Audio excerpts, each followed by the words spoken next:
ꯑꯍꯥꯟꯕꯗ ꯃꯌꯥꯝꯕꯨ ꯆꯦꯁꯝ ꯅꯋꯥꯁꯅ ꯇꯔꯥꯝꯅ ꯑꯣꯛꯆꯔꯤ ꯑꯃꯗꯤ ꯏꯀꯥꯏ ꯈꯨꯝꯅꯕ ꯎꯠꯆꯔꯤ꯫ ꯉꯁꯤꯁꯨ ꯃꯌꯥꯝꯒꯤꯗꯃꯛꯇ ꯌꯥꯝꯅ ꯇꯝꯊꯤꯕ ꯊꯧꯗꯣꯛ ꯑꯃꯒꯤ ꯋꯥꯔꯤ ꯄꯨꯗꯨꯅ ꯂꯥꯛꯆꯔꯤ꯫ ꯉꯁꯤꯒꯤ ꯋꯥꯔꯤ ꯑꯁꯤꯕꯨ ꯇꯥꯕꯤꯒꯗꯧꯔꯤꯕ ꯏꯆꯤꯜ ꯏꯅꯥꯎꯁꯤꯡꯅ ꯃꯅꯤꯄꯨꯔꯒꯤ ꯀꯔꯝꯕ ꯖꯒꯥꯗꯒꯤ ꯋꯥꯔꯤ ꯑꯁꯤ ꯇꯥꯕꯤꯔꯤ ꯍꯥꯏꯕꯗꯨ ꯀꯃꯦꯟꯗ ꯊꯝꯕꯤꯔꯝꯃꯨ꯫ ꯁꯛ ꯃꯥꯏ ꯈꯪꯅꯗꯕ ꯇꯥꯔꯒꯁꯨ ꯂꯩꯐꯝ ꯐꯥꯎꯕꯗꯤ ꯈꯪꯅꯕꯗ ꯀꯩꯁꯨ ꯀꯥꯏꯗꯕ꯭ꯔꯥ ꯍꯥꯏꯅ ꯈꯟꯖꯩ꯫ ꯍꯧꯖꯤꯛꯇꯤ ꯋꯥꯔꯤ ꯑꯁꯤꯗ ꯑꯃꯨꯛ ꯃꯥꯏ ꯑꯣꯟꯁꯤꯜꯂꯁꯤ꯫ ꯋꯥꯔꯤ ꯈꯔꯗꯤ ꯂꯥꯎ ꯈꯣꯡꯕ ꯑꯃꯗꯤ ꯆꯔꯥꯡꯅꯕ ꯑꯅꯤꯒꯤ ꯃꯔꯛꯇ ꯊꯣꯛꯇꯦ꯫ ꯏꯪꯅ ꯆꯤꯛꯅ ꯍꯧꯔꯛꯄ ꯊꯧꯗꯣꯛꯁꯨ ꯑꯗꯨꯝ ꯌꯥꯎꯏ꯫ ꯌꯥꯡꯒꯨꯟ ꯁꯍꯔꯒꯤ ꯃꯌꯥꯏꯃꯛꯁꯤꯗ ꯂꯩꯕ ꯍꯣꯇꯦꯜ ꯀꯥ ꯑꯃꯒꯤ ꯃꯅꯨꯡꯗ ꯂꯩꯔꯤꯕ ꯑꯆꯤꯛꯄ ꯑꯁꯤꯗ ꯑꯩꯈꯣꯏꯒꯤ ꯋꯥꯈꯜꯅ ꯂꯥꯝꯕ ꯐꯪꯂꯔꯣꯏꯗꯕ ꯊꯧꯗꯣꯛ ꯑꯃꯈꯛ ꯂꯣꯠꯁꯤꯟꯗꯨꯅ ꯂꯩꯔꯝꯃꯤ꯫ ꯔꯨꯝ ꯑꯁꯤꯒꯤ ꯃꯅꯨꯡꯗ ꯊꯣꯛꯂꯤꯕ ꯊꯧꯗꯣꯛ ꯑꯁꯤꯅ ꯂꯩꯕꯥꯛ ꯑꯁꯤꯗ ꯂꯩꯕ ꯃꯤꯄꯨꯝ ꯈꯨꯗꯤꯡꯃꯛꯄꯨ ꯑꯀꯤꯕ ꯐꯥꯎꯍꯜꯂꯝꯃꯤ ꯑꯃꯗꯤ ꯊꯧꯗꯣꯛ ꯑꯁꯤꯒꯤ ꯃꯇꯥꯡꯗ ꯊꯣꯛꯂꯛꯈꯤꯕ ꯋꯥꯍꯪ ꯀꯌꯥ ꯑꯃꯒꯤ ꯄꯥꯎꯈꯨꯝꯗꯤ ꯃꯄꯨꯡ ꯐꯥꯅ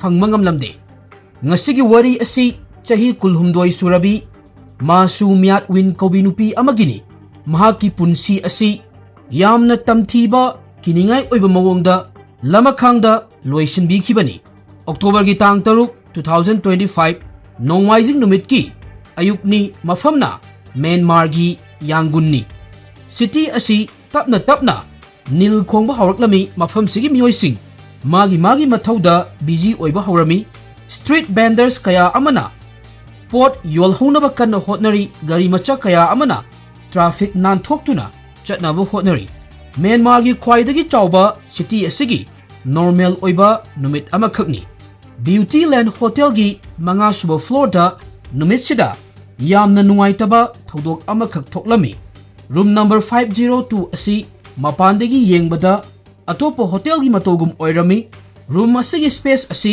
ꯃꯔꯥꯡ ꯀꯥꯏꯅ ꯆꯥꯎꯔꯝꯃꯤ꯫ ꯇ꯭ꯔꯦꯚꯦꯂꯔ ꯀꯌꯥ ꯑꯃ ꯂꯥꯛꯇꯨꯅ ꯂꯩꯕ ꯆꯠꯈꯤꯕ ꯇꯧꯏ ꯑꯃꯗꯤ ꯀꯩꯁꯨ ꯊꯣꯏꯗꯣꯛꯄ ꯊꯧꯗꯣꯛ ꯑꯃ ꯐꯥꯎꯕ ꯔꯨꯝ ꯑꯁꯤꯗ ꯃꯃꯥꯡꯗ ꯊꯣꯛꯈꯤꯕ ꯂꯩꯇ꯭ꯔꯤ꯫ ꯑꯗꯨꯕꯨ ꯅꯨꯃꯤꯠꯁꯤꯒꯤ ꯑꯌꯨꯛꯁꯤꯗ ꯍꯣꯇꯦꯜ ꯑꯁꯤꯒꯤ ꯌꯨꯝꯂꯣꯟꯅꯕ ꯑꯃꯗꯤ ꯂꯝꯕꯤꯗ ꯆꯠꯂꯤꯕ ꯃꯤꯑꯣꯏꯁꯤꯡꯕꯨ ꯀꯔꯤꯒꯨꯝꯕ ꯈꯔꯅ ꯃꯈꯣꯏꯒꯤ ꯄꯨꯛꯅꯤꯡ ꯆꯤꯡꯁꯤꯜꯂꯝꯃꯤ꯫ 5th ꯐ꯭ꯂꯣꯔꯗ ꯁ꯭ꯄ꯭ꯂꯤꯠ AC ꯑꯅꯤꯒꯤ ꯃꯄꯥꯟꯗ ꯈꯤꯜꯂꯒ ꯊꯝꯕ ꯑꯥꯎꯠꯗꯣꯔ ꯌꯨꯅꯤꯠ ꯑꯅꯤꯒꯤ ꯃꯔꯛꯁꯤꯗ ꯕ꯭ꯂꯨ ꯃꯆꯨꯒꯤ ꯄ꯭ꯂꯥꯁꯇꯤꯛ ꯒꯥꯔꯕꯦꯖ ꯕꯦꯒ ꯑꯃꯈꯛ ꯂꯩꯕꯗꯣ ꯎꯔꯝꯃꯤ꯫ ꯄ꯭ꯂꯥꯁꯇꯤꯛ ꯕꯦꯒ ꯑꯁꯤ ꯔꯨꯝ ꯅꯝꯕꯔ 502ꯒꯤ ꯊꯣꯡꯅꯥꯎ ꯃꯄꯥꯁꯤꯗ ꯂꯩꯔꯝꯃꯤ꯫ ꯃꯄꯥꯟꯗ ꯂꯩꯕꯅ ꯃꯔꯝ ꯑꯣꯏꯔꯒ ꯍꯣꯇꯦꯜ ꯑꯁꯤꯗ ꯌꯦꯡꯕ ꯃꯤꯅꯗꯤ ꯌꯥꯝꯅ ꯂꯥꯏꯅ ꯕ꯭ꯂꯨꯒꯤ ꯄ꯭ꯂꯥꯁꯇꯤꯛ ꯕꯦꯒ ꯑꯁꯤ ꯎꯔꯝꯃꯤ꯫ ꯕꯦꯒ ꯑꯁꯤ ꯂꯣꯠꯁꯤꯜꯂꯒ ꯅꯝꯁꯤꯜꯂꯒ ꯊꯝꯕ ꯅꯠꯇꯦ, ꯌꯥꯟꯊꯔꯒ ꯊꯝꯃꯤꯕꯅꯤ ꯑꯃꯗꯤ ꯌꯥꯝꯅꯁꯨ ꯆꯥꯎꯕꯅ ꯃꯔꯝ ꯑꯣꯏꯔꯒ ꯌꯥꯝꯅ ꯂꯥꯏꯅ ꯎꯕ ꯐꯪꯏ꯫ ꯅꯨꯃꯤꯠꯁꯤꯒꯤ ꯑꯌꯨꯛꯇ ꯍꯣꯇꯦꯜ ꯑꯁꯤꯕꯨ ꯀ꯭ꯔꯣꯁ ꯇꯧꯔꯒ ꯆꯠꯄ ꯄꯦꯕꯗꯟ ꯇꯥꯎꯟꯁꯤꯞꯇ ꯂꯩꯕ ꯃꯤꯑꯣꯏꯁꯤꯡꯅ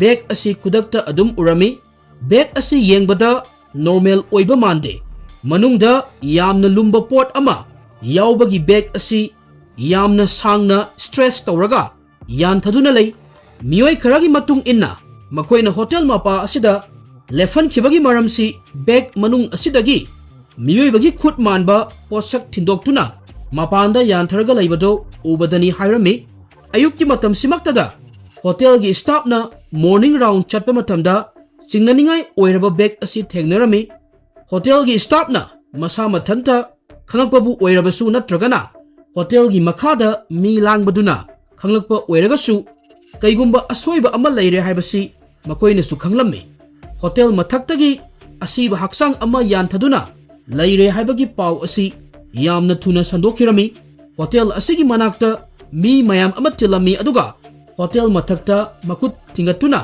ꯂꯣꯏꯅꯃꯛ ꯌꯦꯡꯅꯔꯝꯃꯤ꯫ ꯍꯣꯇꯦꯜ ꯃꯅꯨꯡꯗꯅ ꯁ꯭ꯇꯥꯐꯁꯤꯡ ꯀꯅꯥ-ꯀꯅꯥꯗꯅꯣ ꯐꯣꯟ ꯃꯌꯥꯝ ꯑꯃ ꯇꯧꯅꯔꯤ꯫ ꯄꯨꯂꯤꯁꯇ ꯃꯁꯤꯡ ꯊꯤꯉꯝꯗ꯭ꯔꯕ ꯀꯣꯜ ꯀꯌꯥ ꯑꯃ ꯂꯥꯛꯂꯝꯃꯤ, ꯃꯔꯨꯑꯣꯏꯅ ꯍꯣꯇꯦꯜ ꯑꯃꯗꯤ ꯂꯩꯀꯥꯏꯒꯤ ꯃꯤꯑꯣꯏꯁꯤꯡꯗꯒꯤꯅꯤ꯫ ꯄꯦꯕꯗꯟ ꯇꯥꯎꯟꯁꯤꯞ ꯄꯨꯂꯤꯁ ꯁ꯭ꯇꯦꯁꯟꯗꯒꯤ ꯑꯌꯨꯛꯀꯤ ꯄꯨꯡ 10:10ꯗ ꯄꯨꯂꯤꯁꯀꯤ ꯇꯤꯝ ꯑꯃ ꯍꯣꯇꯦꯜ ꯑꯁꯤꯗ ꯌꯧꯔꯛꯂꯝꯃꯤ꯫ ꯃꯤꯅꯠ ꯈꯔꯒꯤ ꯃꯅꯨꯡꯗ ꯀ꯭ꯔꯤꯃꯤꯅꯦꯜ ꯏꯟꯚꯦꯁꯇꯤꯒꯦꯁꯟ ꯗꯤꯄꯥꯔꯠꯃꯦꯟꯗꯁꯨ ꯄꯥꯎ ꯄꯤꯈꯤꯔꯝꯃꯤ꯫ ꯏꯟꯚꯦꯁꯇꯤꯒꯦꯇꯔꯅ ꯍꯣꯇꯦꯜ ꯑꯁꯤꯒꯤ 5ꯁꯨꯕ ꯐ꯭ꯂꯣꯔ ꯑꯁꯤ ꯁꯤꯜ ꯇꯧꯁꯤꯜꯂꯝꯃꯤ꯫ ꯃꯤ ꯀꯅꯥ ꯑꯃꯠꯇ ꯆꯪꯍꯜꯂꯝꯗꯦ ꯑꯗꯨꯒ ꯏꯟꯚꯦꯁꯇꯤꯒꯦꯠ ꯇꯧꯕ ꯍꯧꯅꯕ ꯁꯦꯝ ꯁꯥꯔꯝꯃꯤ꯫ ꯏꯟꯚꯦꯁꯇꯤꯒꯦꯇꯤꯡ ꯇꯤꯝꯅ ꯕ꯭ꯂꯨ ꯃꯆꯨꯒꯤ ꯕꯦꯒ ꯑꯁꯤ ꯆꯦꯛꯁꯤꯟꯅ ꯌꯦꯡꯕꯗ ꯃꯤꯌꯥꯝꯅ ꯆꯤꯡꯅꯔꯤꯕ ꯑꯗꯨ ꯑꯁꯦꯡꯕ ꯑꯣꯏꯔꯝꯃꯤ꯫ ꯕꯦꯒ ꯑꯁꯤꯒꯤ ꯃꯅꯨꯡꯗ ꯅꯍꯥ ꯑꯣꯏꯔꯤꯕꯤ ꯅꯨꯄꯤ ꯑꯃꯒꯤ ꯑꯁꯤꯕ ꯍꯛꯆꯥꯡ ꯌꯥꯎꯔꯝꯃꯤ꯫ ꯏꯟꯚꯦꯁꯇꯤꯒꯦꯇꯤꯡ ꯇꯤꯝꯅ ꯎꯔꯤꯕ ꯀ꯭ꯔꯥꯏꯝ ꯁꯤꯟ ꯑꯁꯤ ꯌꯥꯡꯒꯨꯟꯗ ꯍꯧꯈꯤꯕ ꯆꯍꯤ ꯀꯌꯥꯗ ꯎꯈꯤꯗ꯭ꯔꯕ ꯌꯥꯝꯅ ꯗꯤꯁꯇꯔꯕꯤꯡ ꯑꯣꯏꯕ crime scene amakhakni. Investigator na blue machugi bag asi yamna checksionna hangdokpa matamda manungda yauriba asiba haksang asi karigumba potsak amana hanjan hanjan thinkibana yamna thina sokpa mafam kaya ama leirami. Nupi asigi mafi marol ina pumchot chotlami adubu nupi asi chumnagi potsak amana hanjin hanjin thinbakhak oiramde. Nupi asigi internal organs mayamsi loinamak lauthokirami oi thangba faigangi sadongsu kothokirami. Victim asigi fiyamse uraga thawdok asi crime yamna tawba mi amagi thabak natte amadi chumnagi saubadagi tawbasu natte. Crime asi mangjongnana plan tawraga pangthokpagi mami amakhak tarami. Bag thammiba mafam asinasu adum takcharabani. Bag asi AC outdoor unit anigi marakta mina khangdanabagi mawongda thambani adabu atenba matamgi manungda bag asi miyamna recognize tawrami. Asiba asigi namthiba manamsu namba horami. Room number 502 gi faklang amadi floor da yamna taiba thengnarami. Masina takpadi nupi asida attack tawba matamsida khara lakna fana khi haibani. Victim asi room manungdagi balcony romda chingkhibagi dak asina victim asi bag manungda haptrikanda chingduna pukhi takpani. Forensic team na room manungi mafam khudimaki photo kaptuna sample sing collect tawduna yamna checksionna thabak tawrami. Forensic team na kanagumba amana evidence manghanaba hotnakhibagi mami amakhak fanglami. Bathroom drain gi manaksida isingna I chamthokhibagi khudam sangdam fanglami. Adubu thokhiba idu yamna yambana kari thawdok thokhi losanba haibasi oithoktaba amakhakni. Investigate tawriba miyoi singda yamna nungai handaba amadi thawdok asi tawge yauna tawkhiba nature ama uba phangba asini. Masigi manungda nupi asida otpi naivikhiba hanjan hanjan yamna athuba pot amana thinkhiba hairiba mayamsi fazana plan tawraga pangthokhiba malami. Mayamse pangthoknaba kanagumba amadi magi wakalda practice tawkhiba fawba malami. Victim asi kanano nupi asida tawkhriba mayamsi kanana sumaina pangthokpa ngamgani. Pungja kharagi manungda investigator na nupi asi kanano haiba masak khanglami. Asiba nupi asi kanano haibasi mahaki potchai amadi digital record tagi khangba ngamlami. Mahaki maming asi masu myat win kawi. Masagi chahi kulhumdoi sure. Mahak asi bago region gi Natalin township tagini. Mafam asi apikpa khungangi lamdam amu oibana yangun gi punsi mahinga mafam siga yamna tongalami. Mahaki imung manung asi khara private amadi reserve oizai adubu makhoi gi community gi marakta mayambu care amadi supportive oibagi khangnarami. Makhoi na machanupi asi yamna nungsina amadi tungi asa amaga loinana chaunaba yoklami. Masu myat winbu khangba marupsing amadi yumnonabasingna mahak asi hotnaba kalli lairikta thawai yawi hainarami. Apikpa khungangda laizaragasu masu myat win achauba manglan manglami. Mahak potential laibi nupi amakhakni. Myanmar gi khungangda laibi nupi kayana taunabagum mahaksu masagi khudong saba amadi ningkha tamba punsi amagi yangun sahar da laklami. Mahakna sahar asida masagi oiba karigumba khara semgatpa pamlami. Mahak paisa nungsa paiba imungdagi natrabasu tungda payaknabagi oithokpa yaba lambi kaya ama leirami. Adubu kanagumba amana yamna tamthiba mawongda mathakti wafam asi lamakhangda temsinnabikhirami. Nupi asibu khangba minadi hawjiksu mahaki afava nature gi matangda adum hairi. Makhoina room number 502 da nupi asida thokriba thawdok asi mahak ngonda thokpagi deserve suoi oide haina yamna kanna hairami. Victim asigi masak khanglaba matung investigation team na thawdok asi kanana tawbano khangdoknaba akanba mityang thamlami. Hotel gi staff singda wahang pawhang tawrami. Asiba fangliba numitsigi ayuk amadi hawkhiba numidangda atopa numitsingdagi tonganba thawdok ama thokhibagi mami tade haina hotel staff kharana hairami. Adubu miwai kharana amuk room number 502 da hawkhiba numidangda naha oiriba nupa amaga nupi amaga changkhiba ui hairami. Makhoi ani yengbada couple malami atopa chingnaninga oiba mawongdi amata uramde. Hotel asida CCTV camera marang kaina laite adubu CCTV camera dagi fangliba footage asidi yamna maru oirami. CCTV camera amada October 5 gi numidang wairamda masu myat win naha oiriba nupa amaga hotel asida changkiba urami. Makha taba footage ta masu myat win hat khraba matungda naha oiribi nupi ama amuk hotel asida mathanta lakpo urami. Hotel asigi CCTV footage ta masu myat win hingna thokkibagi footage amata lairamde. CCTV footage ta ukiba nupi amadi nupa ani asi matung tarakpada suspect ama oirakadoribani. Thwdok asi kanana tawrambano khanglakpadi digital evidence tagini. Digital evidence haibasida phone gi photo, video, social media gi post, email, message loinamak chandoini. Investigate tawriba team na masu myat win gi phone asi check tawrami amadi mahaka kana recently wari watai pau phaunaki haibadu yenglami. Victim asida Telegram channel leader kauba amadagi pau phaurakpa thengnarami. Makoina thana hiba message ki matung inna victim asina nupa ama hotel da thengnabagi wafam yanarami. Telegram channel asida nupa amana victim asida entertainment tawbagi punna laminabagi paisa pige haibagi offer amakhak tawroklami. Nupa asina afangba nupi amada hekta contact tawrokpa natte mahakna victim nupi asi kanano haibasi khanglaba matungda Telegram gi channel amadagi masak lotlaga mahakna plan tawraga lairaba pangthokningliba thabak adu mafam ama khallaba matungda pangthoknaba pau phaurokhibani. Investigate team na Telegram gi message asidagi suspect ki manak yauroknaba hotnabada achoba mateng ama oirami. 2025 ki October gi tang 3 masu myat win gi asiba hakchang hotel gi room dagi fanglaba matung pung kunmari lairaga Yangon gi township anida police na akanba mawongda thiba humbagi thabak chatharami. Suspect oiriba nupa asisu yamna naha oirami. Thaketa township ta police na yum ama koisalaga thamduna mafam sidagi masagi chahi 19 khak suriba nupa macha ama mamingna Angkhan Kyongjin farami. Nupa asi atai kana sunate hotel gi CCTV footage ta ukhiba nupa duni.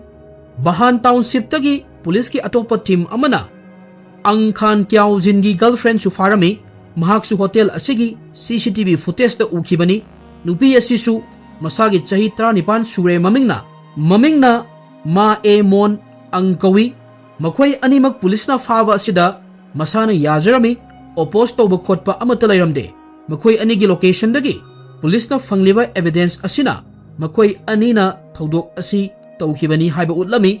Nupa asigi mayumdagi e na pumtai tairaba firol fanglami. Hairiba e asi matung tarakpada masu myat win gi DNA ga match oiraklami. Mi hatpada sirinakhiba khuchu khulai su mafam sidagi fanglami. Victim gi e gi mami taraga laiba steel gi thang ani amasu fanglami. Investigate team na victim nupi asigi phone yauraga punna phone ahum fanglami. Naha oiriba suspect ani asi wahang pahang tawnaba police station da puraklami amadi yamna kiningai oiriba Thwdok asi karina maram oiraga tawhankrino haibagi matang asi wahang pahanggi matamda haidoraklami. Wari asi amuk targa mayamna kari fauge haibadu amuk khangminasi. Angkhan yaujinna maral punamak masana yajarami. Mahakna tawkhiba crime asi yamna macha tana investigation tawriba team da step by step da explain tawrami. Police ta mahakna karigumba ama yamna pamna wakalda sagatlaga laibado hairami. Mahakna tha kaya ama mi hatpa utpa body matau karamna kakkani amadi hatlaba matungda kamaina manghankhigani utpa foreign gi movie series amadi video game kaya ama yenglami.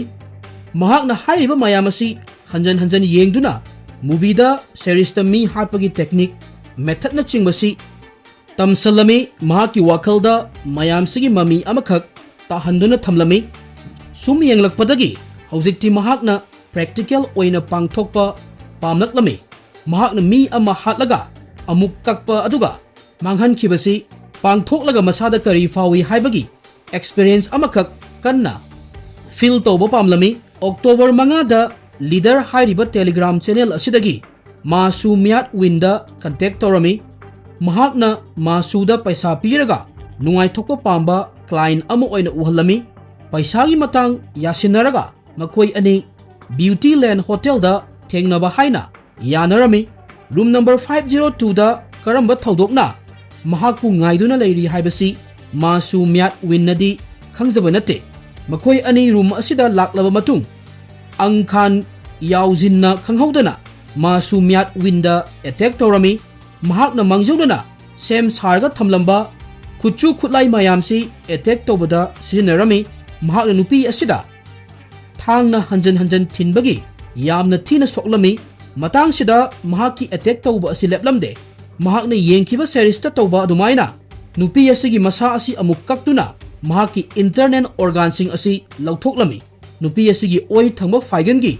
Sadong Sukaklami, Angkan Yauzina TV gi screen da mahakna ukiba adumak asiba haksang asida matau tamlami matang asida Angkan Yauzina wakhalna sagatlamba mayamdu asyangba oina onthoklami nupa asina Masu Myat Win hatlaba matung mahaka khangdariba nupi asibu kawrami ma e mon angsu hotel asida laklami makhoi anina crime scene asi manghannabu hotnarami room gi floor sengdoklami Blue Machugi garbage bag amada Masu Myat Wingi asiba haksang haplaga balcony da puraktuna AC gi outdoor unit anigi marak sida thamlami moigi se lotion naba hotnaba natragana kaimta care lodana chumna adum thamlambasu mali wahang pahongi matamda crime toriba nupa sina crime asi tawro matungda masada nungaitaba amata lairamde ahoinana investigate toriba team asida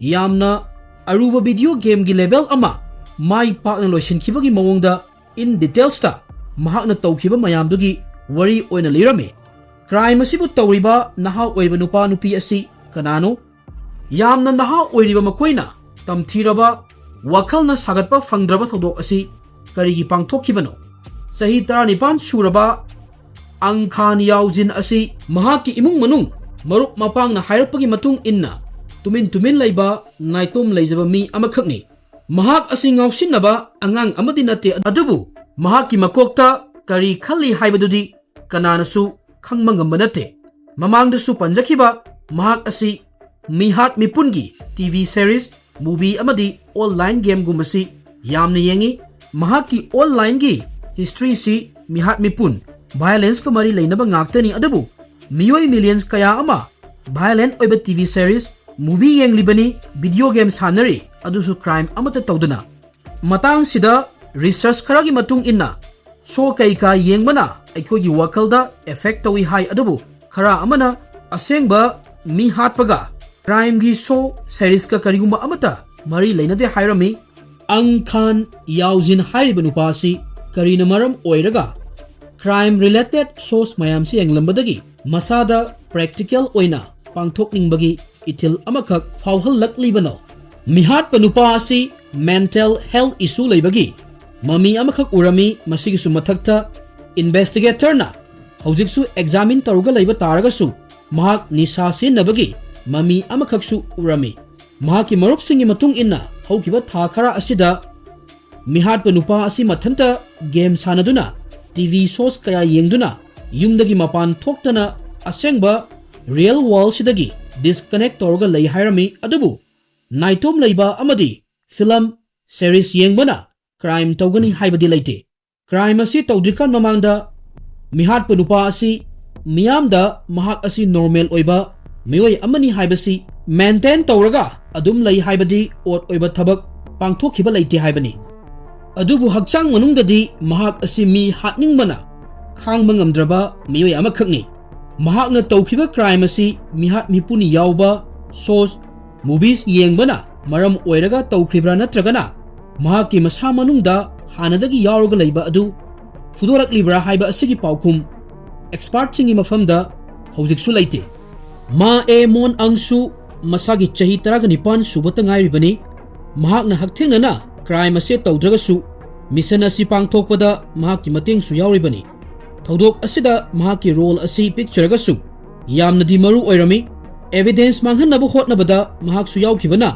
crime asida mahak pusu chenaribani crime asida mahak chenabagi matangsida maru eba question khara thoraklami mahakna thodok thokfunda lakribasi magi boyfriend na pressure piraga la ibra natragana masana yana laklibra makhoi animak adult ki sahi yorupata ngairi makhoi anina victim amadi mahaki imung manunggi punsi machet tana kai hallabani haujikti makhoi ani Myanmar gi justice system gi makhada chairak fanglani 2021 da Myanmar military na paikhaba matungda Telegram hairiba platform asi laibak asida yamna popular oirami channel asigi matengna private oiba group kaya ama semduna tongan ba thabak thorum kaya ama pangthoknarami leader hairiba Telegram channel asi investigate tawriba team asigi matung inna maru oina paisa piraga nupi sing nuai thoknaba supply toba channel amani hairami mamangda channel asidagi violent oiba crime tawkhibagi history laitragasu